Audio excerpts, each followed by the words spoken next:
Bonjour à tous, bienvenue sur ce bulletin d'information numéro 15 de la Web TV de veille stratégique.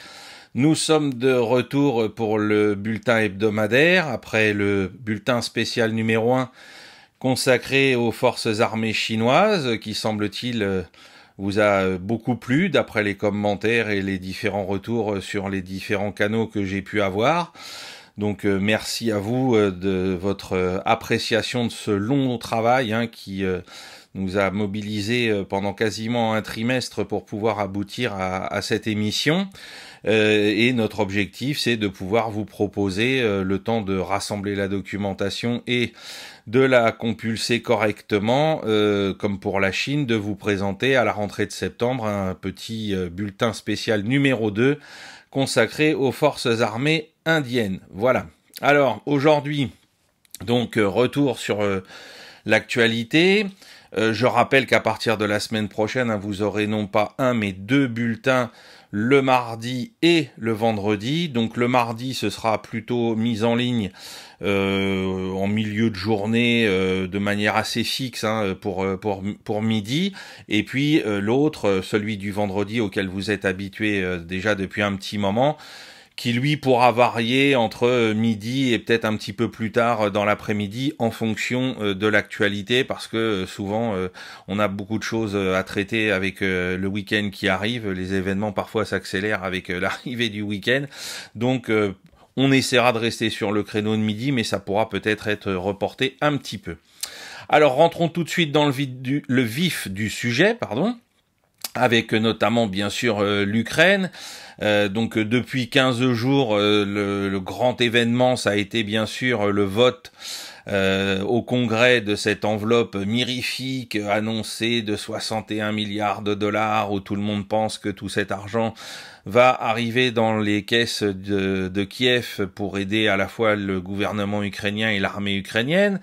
Alors effectivement, je pensais que les sénateurs et surtout les représentants républicains proches de Donald Trump ne voteraient pas cette enveloppe. Maintenant, quand on l'étudie en détail, on comprend pourquoi ils l'ont voté, parce que effectivement, on est sur entre 11 et 18 milliards de dollars finalement pour l'aide à l'armée ukrainienne ou au gouvernement ukrainien, et pas plus. Le reste, ça va directement dans les poches du complexe militaro-industriel américain, et donc on comprend que, étant donné que le complexe militaro-industriel américain joue un rôle de soutien très important dans les campagnes électorales présidentielles, dans cette configuration-là, les représentants proches de Donald Trump ont préféré voter eux aussi cette loi, et que ça ne dépasse pas finalement, quand on voit les matériels. Alors on apprend en plus que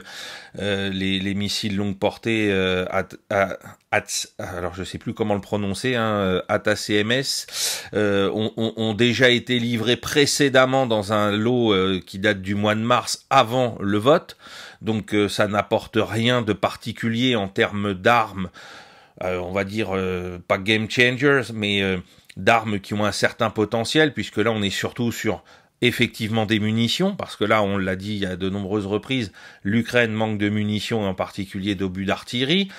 On a également tout ce qui concerne des véhicules de transport d'infanterie, mais on a vu en même temps que tout ce qui était chars lourds, alors peut-être de nouvelles pièces d'artillerie, mais c'est pas très clair dans les listes qu'on a pu consulter.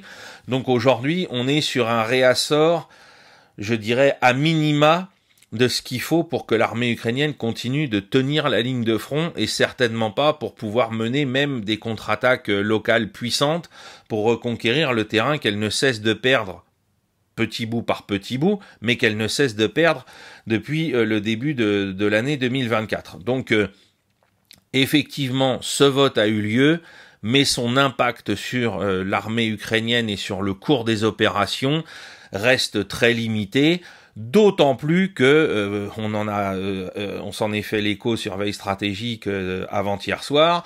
Vous avez vu ce qui s'est passé à Odessa. On a eu une frappe très importante menée par les Russes, et on a eu vraisemblablement les dépôts de munitions concernés qui ont été touchés. C'est-à-dire qu'une partie hein, puisque les Américains avaient prépositionné sur le territoire polonais, allemand, roumain, une partie des munitions concernées par cette nouvelle enveloppe budgétaire, ainsi qu'une partie du matériel, bien évidemment. Eh bien, tout ça, pour partie, est déjà parti en fumée suite à l'attaque russe donc dans la nuit du 1er au 2 mai. On se demande ce qui va véritablement rester sur la ligne, enfin arriver sur la ligne de front pour pouvoir servir au but de guerre ukrainien, hein. Et on voit bien que parallèlement à ça, on a un entretien qui a été donné par l'adjoint le général qui est l'adjoint des services de renseignement ukrainiens. Je vais vous retrouver son nom, voilà. Skibitsky, qui a donc donné un entretien à The Economist dans lequel il dit qu'aujourd'hui, selon ses estimations, alors peut-être grossit-il le trait pour obtenir à nouveau des aides, mais il nous dit que voilà, l'armée ukrainienne est au bord de l'effondrement dans certains secteurs. On l'a vu au niveau des opérations sur lesquelles on va revenir, mais la situation est de plus en plus tendue, de plus en plus compliquée.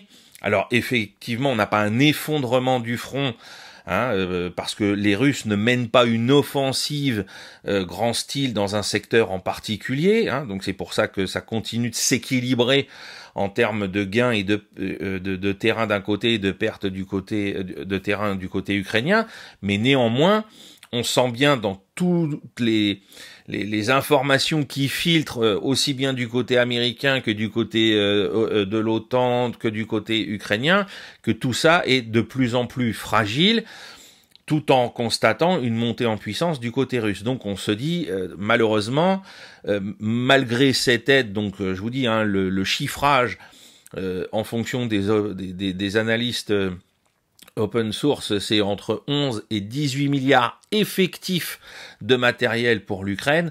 Donc aujourd'hui, il est clair que c'est insuffisant pour faire autre chose que ce que je vais appeler du colmatage. Voilà. Et ça a permis aux républicains de faire Ponce Pilate, hein, c'est-à-dire de dire bon bah maintenant si l'Ukraine ne s'en sort pas, nous au moins on pourra pas nous pointer du doigt comme étant les faiseurs de défaites, hein, on pourra pas nous dire oui vous là les partisans de Donald Trump vous avez facilité la victoire de Vladimir Poutine en Ukraine en ne votant pas ses crédits. Voilà, donc ils ont sauvé la face.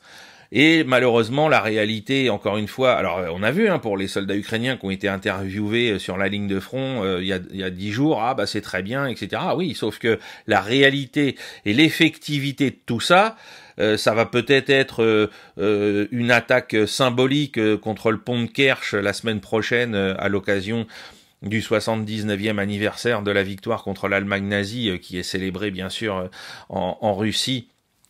En très grande pompe par rapport au sacrifice de l'Union soviétique et des peuples de l'Union soviétique, dont le peuple russe pendant la Seconde Guerre mondiale. Mais est-ce que d'ailleurs cette attaque aboutira? Est-ce que cette attaque, si elle aboutit, va vraiment gêner, comme on nous l'explique à grand renfort d'informations et de plateaux télé, la situation de l'armée russe en Crimée?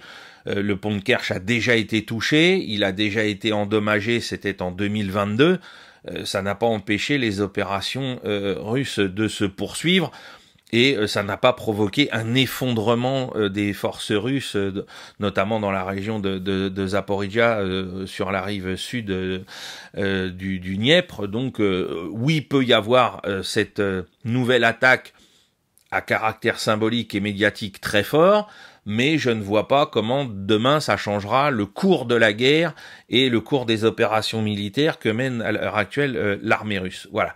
Donc on est dans beaucoup de bruit pour finalement pas grand-chose, sinon momentanément booster le moral des combattants qui se disent bon bah l'Occident nous a pas oubliés, mais sans que ça puisse faire basculer le rapport de force sur le terrain. Alors, avant d'aborder les opérations militaires, j'en finis avec tout ce qui concerne le autour.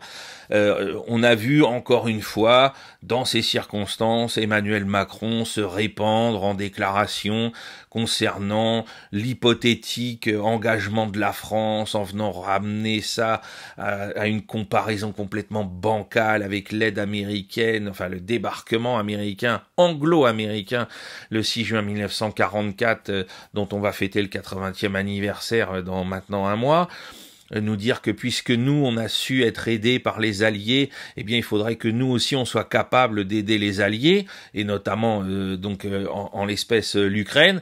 Zelensky a fait une réponse très simple. Il est hors de question pour nous, en l'état, de vous demander une aide autre que de matériel. On a besoin de matériel. Les Ukrainiens, ça, le revendiquent depuis le premier jour. Donnez-nous des moyens matériels. Les hommes, on les a, même si aujourd'hui, on sait que avec environ 500 000 pertes, peut-être même un peu plus maintenant, 550 000 pertes depuis le début de ce conflit. L'armée ukrainienne a puisé dans son réservoir humain. On a un abaissement de l'âge de la conscription qui a été voté par la Rada.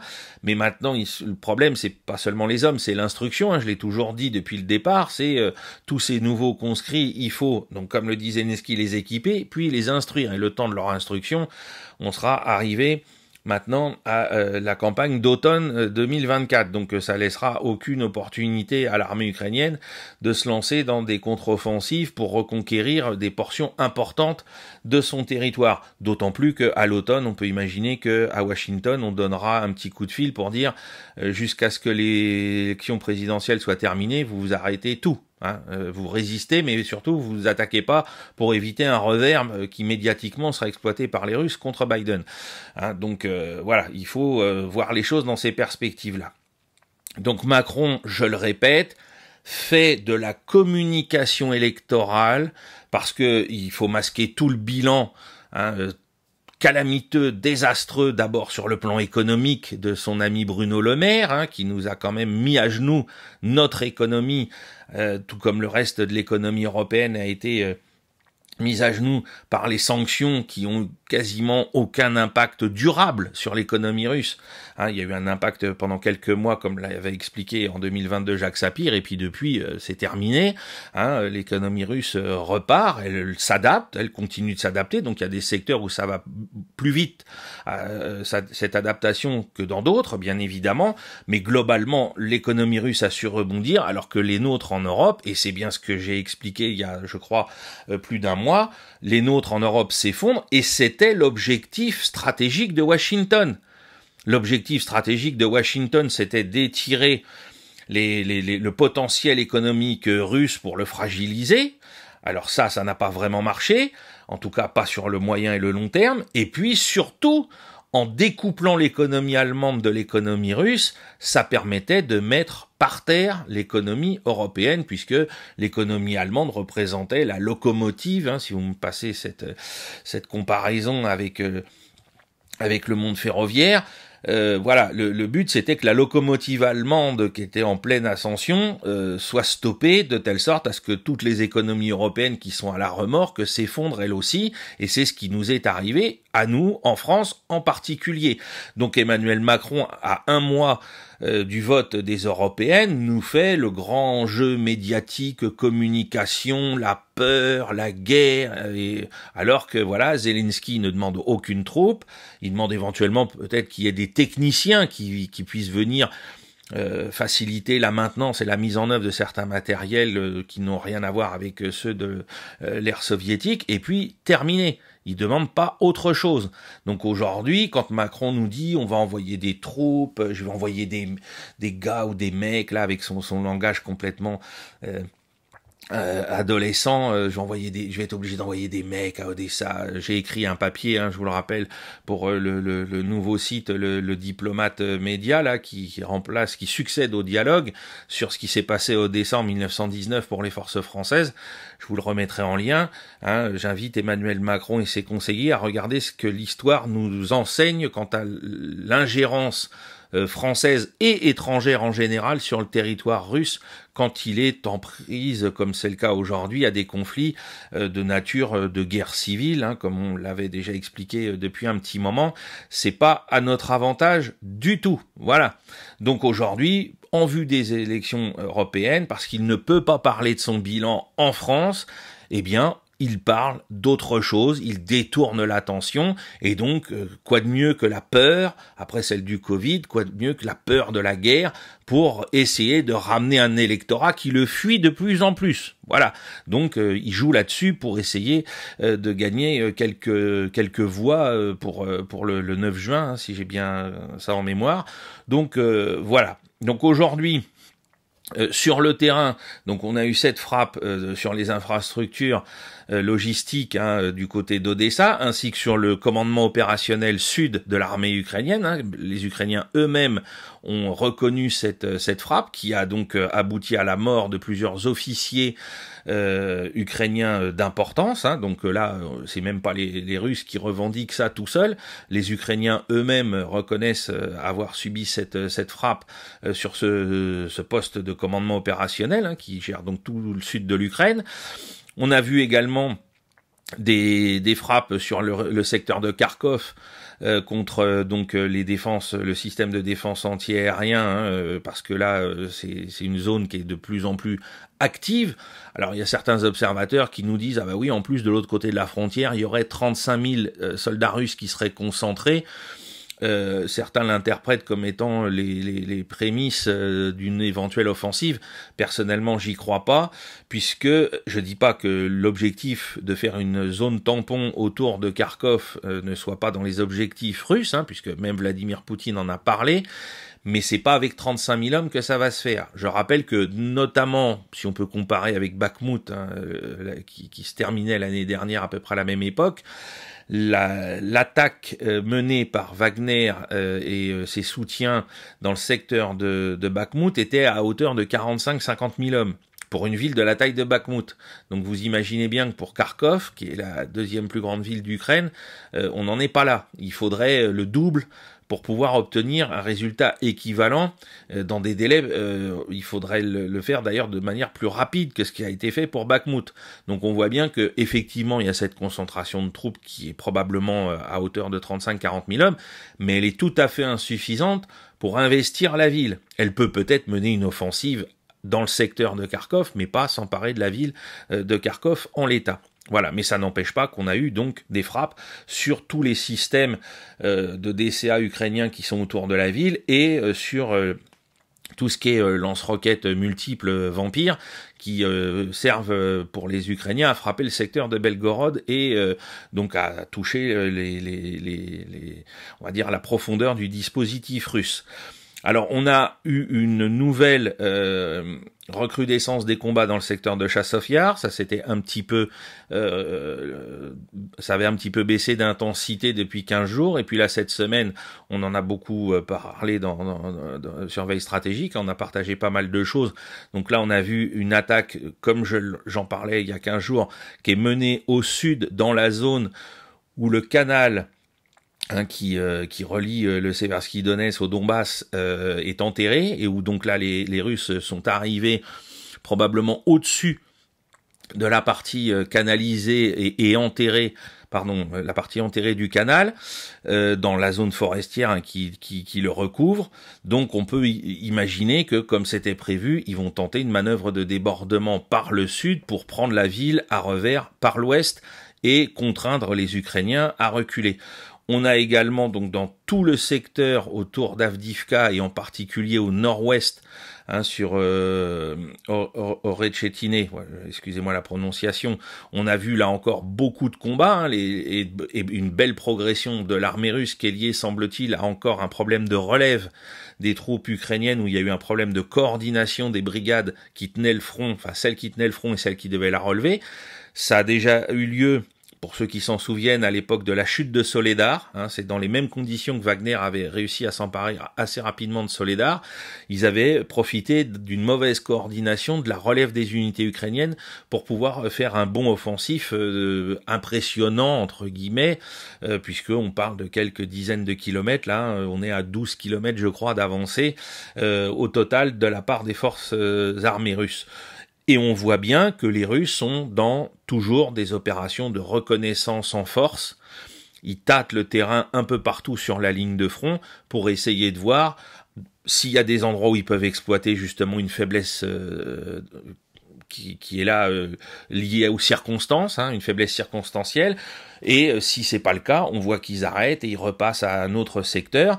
Donc on a vu ça dans le secteur d'Avdivka, et puis depuis 2 jours, on voit le secteur de Vremivka, donc là dans la région de Zaporijia, qui se réveille à nouveau. On a vu la chute de Robotyne, c'est-à-dire que là, la chute de ce qui reste de Robotyne, hein, c'est terminé.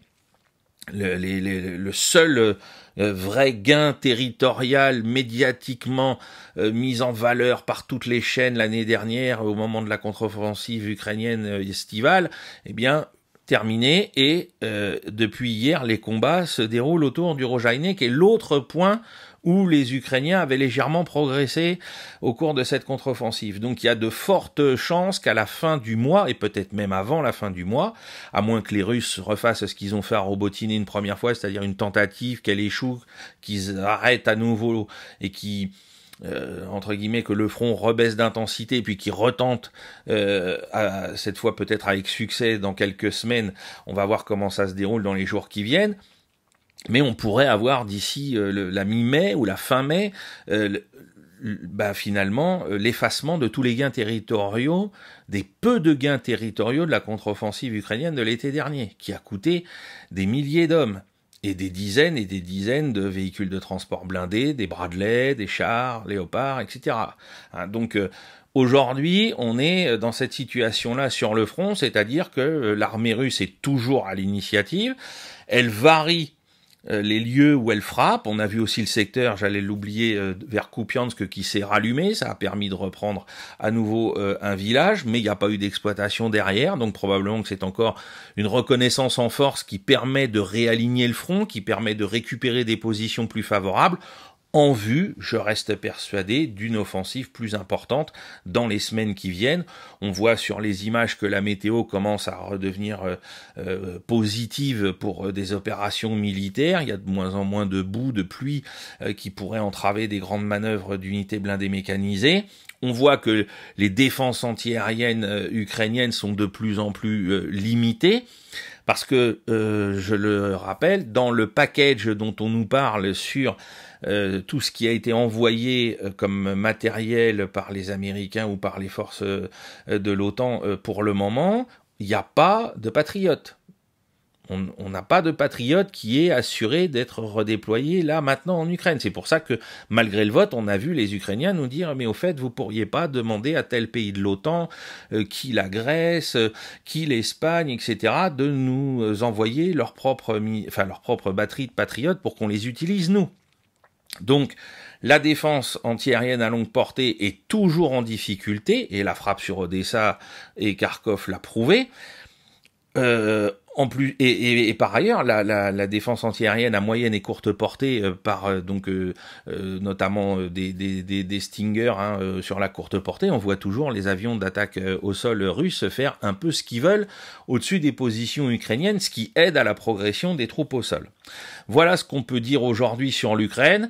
Donc, à voir si la semaine prochaine, les Ukrainiens, c'est ce qui se murmure sur certains réseaux, vont lancer une attaque spectaculaire avec ces fameux missiles ATACMS américains sur le pont de Kerch ou avec des Storm Shadow et des Scalp, même si au niveau de la portée ça paraît un petit peu compliqué.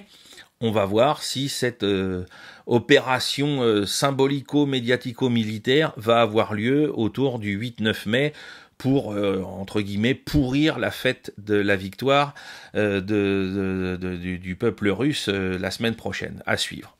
Alors, en ce qui concerne les autres fronts, alors avant de passer aux autres fronts, Je rappelle, vous likez, vous poussez en l'air, vous partagez, vous faites des commentaires positifs. Je rappelle à certains que ma tenue vestimentaire ne regarde que moi. Les commentaires la concernant n'ont aucun intérêt sur le débat dont on parle, et j'ai la liberté, je pense, de m'habiller comme je le veux tant que c'est de manière décente. Vous n'oubliez pas de nous soutenir financièrement, parce que voilà, on passe à 2 émissions par semaine, donc ça demande beaucoup plus de travail. On est en train de préparer les modus operandi pour être vraiment au top la semaine prochaine et pour les semaines qui suivent, et puis pour qu'on puisse acheter, comme je l'ai dit pour la vidéo sur l'armée chinoise, qu'on puisse acheter de la documentation sur les forces armées indiennes pour vous proposer donc un bulletin spécial numéro 2 à la rentrée, parce que là on se donne, parce qu'on pourrait se dire voilà, le temps du financement, être prêt pour le, je sais pas, la fin juillet, mais bon, par rapport à ce qui se passe en été, on va pas vous mettre un bulletin numéro spécial en plein milieu de l'été quand vous êtes en vacances, donc le but c'est de le faire pour la rentrée, donc voilà, n'hésitez pas à nous soutenir financièrement pour qu'on puisse faire tout ça, pour à la fois doubler nos émissions, poursuivre ce qu'on fait déjà sur les réseaux, et puis faire des bulletins spéciaux, pourquoi pas, donc un deuxième sur les forces armées indiennes, et puis un troisième sur l'état des forces armées américaines à la fin de l'année, parce que c'est aussi important de savoir où en sont les Américains sur leurs forces armées aujourd'hui. On en parle beaucoup de manière générale, mais très peu en détail, et je pense qu'il faudra également s'y atteler. Alors l'autre point important, comme d'habitude, c'est ce qui se passe entre donc Israël et la Palestine, et puis bien évidemment les conséquences de ce conflit avec le reste du Moyen-Orient. Alors aujourd'hui, on va commencer par les victimes, puisqu'on n'en a pas parlé faute de bulletin hebdomadaire la semaine dernière. Donc aujourd'hui, selon les dernières estimations, qui sont, pour ceux qui nous ont posé la question, recoupées entre celles des ONG et celle du département d'État américain, donc ce sont des sources, c'est pas celle du Hamas, même si celles du Hamas vont dans le même sens. On est à environ donc quasiment 35 000 morts, le décompte est à 34 596, dont plus de 15 000 enfants. 15 000 enfants. Et 77 816 blessés depuis le 7 octobre. C'est absolument faramineux. Voilà, et du côté israélien, parce que il n'y a pas de raison de ne pas faire ce bilan-là aussi, on est à 1139 morts, dont la majorité sont morts le 7 octobre dernier, et on a appris depuis 15 jours que, notamment, alors on savait qu'il y avait eu des tirs fratricides au niveau des kibbutzim, mais on a découvert aussi, parce que c'est les Israéliens et les enquêtes internes de Tsahal qui l'ont montré, que en ce qui concerne le festival de musique qu'il y avait donc à proximité donc de la bande de Gaza, eh bien la majorité des victimes ont été des victimes tuées par les hélicoptères israéliens qui ont tiré, comme le veut malheureusement l'expression, qui ont tiré dans le tas. Voilà, et on a et donc en Israël, suite aux commissions d'enquête, on a pu déterminer que pas toutes les victimes, mais l'immense majorité d'entre elles avaient été tuées par ces tirs fratricides. Voilà. Parce que de toute façon, le Hamas et les autres mouvements palestiniens ne savaient pas que ce festival avait lieu, quand ils ont planifié l'attaque, que ce festival n'était pas censé avoir lieu là. Donc ils sont tombés, entre guillemets, dessus par hasard. Voilà. Alors, j'en profite tout de suite aussi pour parler du problème des contestations étudiantes, notamment aux États-Unis et en France.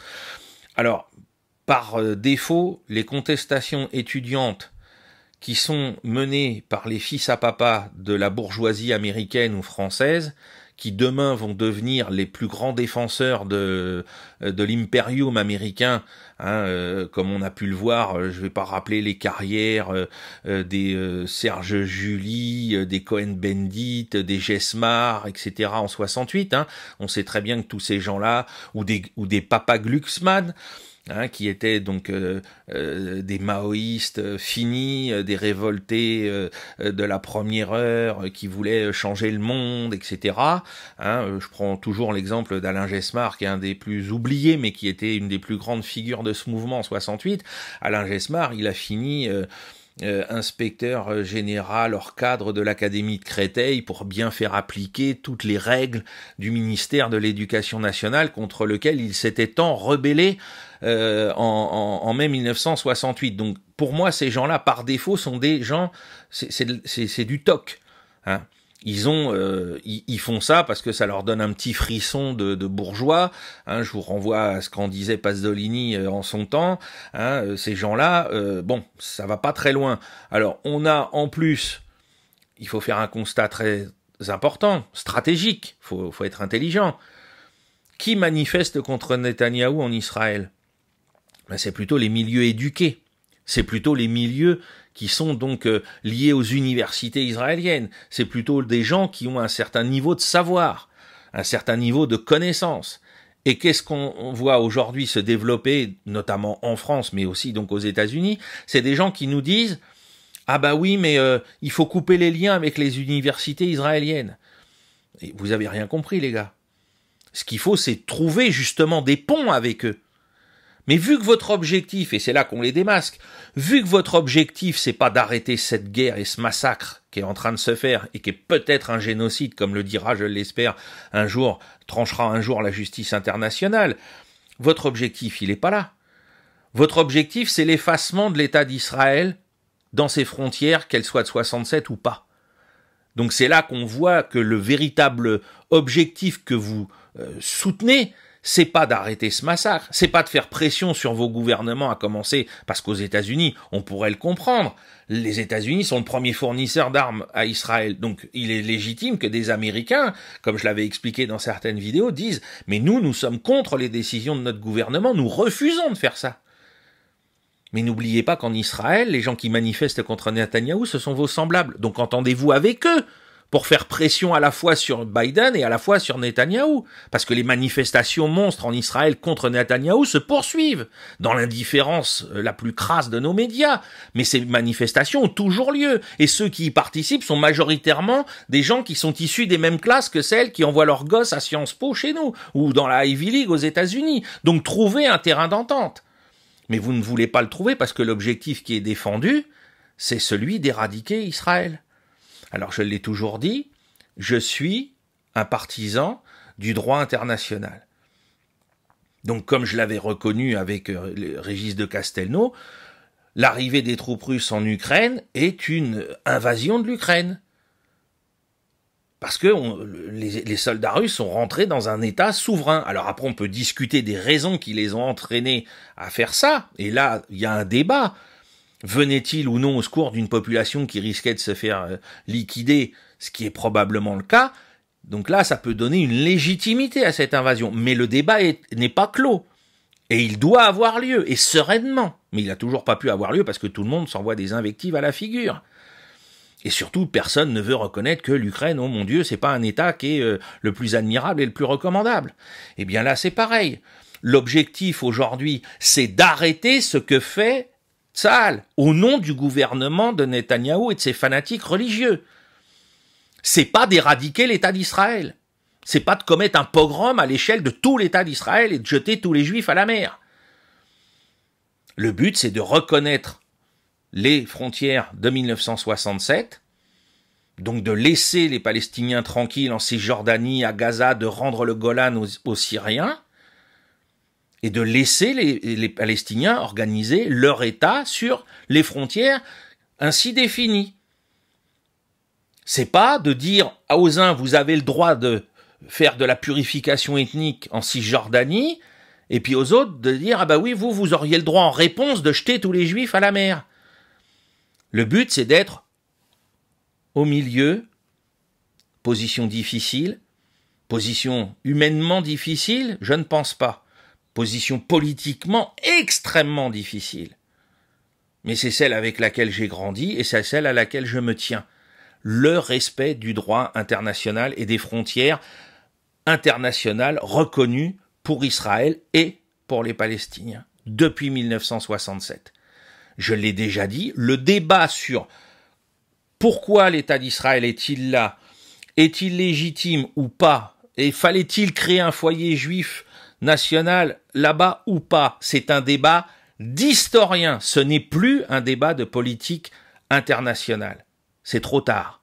J'en mesure l'intérêt historique, mais je rejette sa valeur politique aujourd'hui. C'est fini. Il y a un état de fait.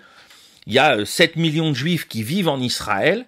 Ils doivent vivre dans les frontières qui ont été définies et reconnues internationalement par la communauté internationale, celle de 1967, et les Palestiniens doivent vivre dans celles qui sont de l'autre côté. Puisqu'il n'y a pas possibilité de faire un État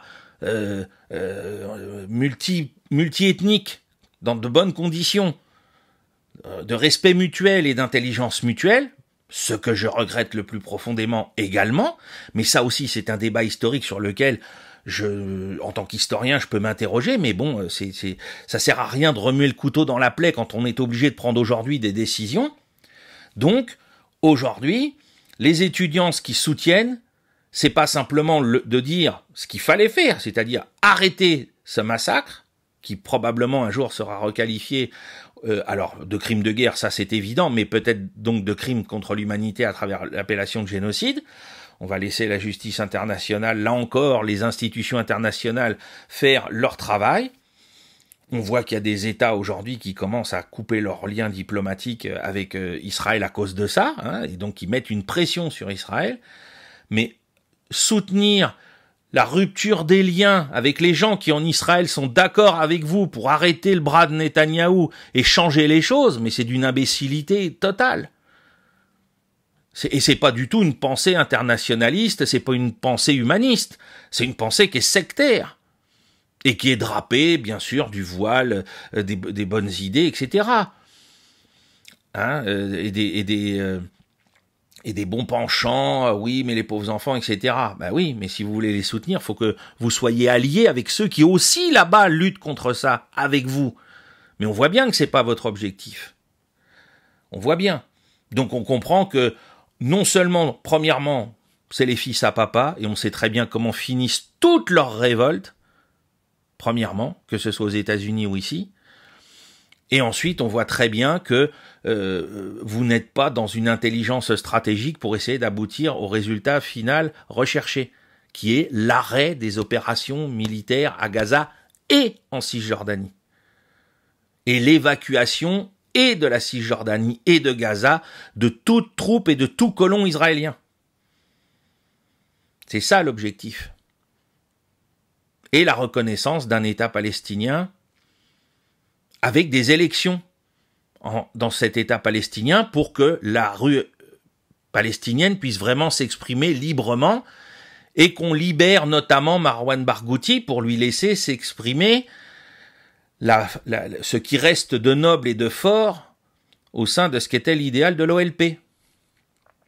Voilà. C'est ça vers lequel il faut tendre. Parce que là, faut jamais oublier que dans les universités américaines, les petits manifestants d'aujourd'hui sont les tenants de l'idéologie woke. Hein. Alors l'idéologie woke qui soutient le Hamas frériste, là en plus on est dans des contradictions folles. Faudra m'expliquer comment on peut être wokiste, favorable à la communauté et aux droits LGBT, puis en même temps être favorable à des gens qui veulent que les femmes portent le voile dans la rue tout le temps. Il y a quand même une énorme contradiction. Hein, parce que ça, c'est toujours le bon petit truc des gauchistes, hein, c'est de toujours faire des amalgames minables pour essayer d'aboutir sur le champ politique. Ça n'aboutit jamais d'ailleurs parce que justement ces amalgames sont minables. Voilà. Donc en ce qui concerne le terrain, eh bien on sait que les Israéliens donc continuent de préparer une offensive sur Rafah. Hein. Alors quand aura-t-elle lieu, c'est très difficile à envisager. Est-ce que la diplomatie américaine, Blinken, est revenu visiter notamment les familles d'otages israéliens qui sont abandonnés par le gouvernement de Netanyahou, comme il fallait s'y attendre. Hein, ça sert au mécanisme de la peur et de la terreur que Netanyahou et ses acolytes mettent en place. Mais le sort des gens eux-mêmes, il est juste instrumentalisé parce que, rappelons-le, ces gens-là sont globalement des gens de gauche et des gens qui sont contre le gouvernement Netanyahou et contre l'idée d'une expansion d'Israël sur la Cisjordanie et sur Gaza. Hein. Faut pas oublier qui ils sont. Donc ce sont nos alliés pour faire arrêter tout ce massacre. Ce sont pas nos ennemis. Et c'est bien ce que comprend le gouvernement Netanyahou en les abandonnant. C'est-à-dire qu'il les instrumentalise, mais le sort des gens en eux-mêmes, il s'en fout.